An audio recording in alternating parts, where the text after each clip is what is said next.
It is important for parents to understand what exploitation is and how to deal with it.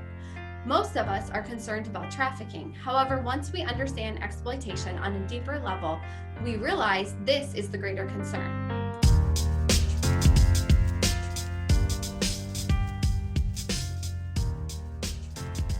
If parents can understand the importance of focusing on the relationship, breathing, and asking professional help, those experiencing exploitation will have a greater success rate of getting out and staying out of these situations. Exploitation is when anything of value is given in exchange for a sexual act or favor. Each person values something different based on their personality, age, and situation. What is considered of value can range from food, shelter, prescription, medications, drugs, love, support, social standing within a group, a phone, a purse, shoes, or simply someone to talk to. As a parent or caregiver, it's hard to be objective with the children in our care. However, if we can take an objective look at what our children value, we will often be able to either get ahead of the curve and prevent exploitation from occurring, or intervene in a more effective way once exploitation has already occurred. If you believe that exploitation is already occurring, it is imperative that you remember above all else to keep in relationship with your child. The main goal of an exploiter is to isolate your child from their family and friends. When a parent finds out their child is being exploited, they often, and understandably so, jump into action trying to fix the problem. However, fixing the problem takes time and help from professionals. What you as a parent or guardian can provide in focusing on relationship and making sure your child knows that they are loved and that you do not blame them for this situation is of greater importance and value than any professional can provide. To be able to stay in relationship with your child, you will need to be able to calm yourself and your emotions. It is natural and completely okay to have moments where you are angry, fall apart, or are stressed out.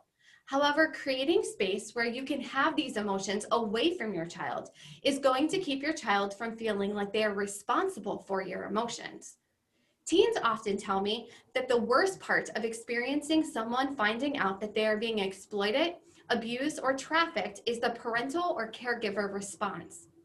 They feel the need to manage the parent's emotions and responses and will often hold back critical and value information from the parent in an effort to help the parent cope with the situation.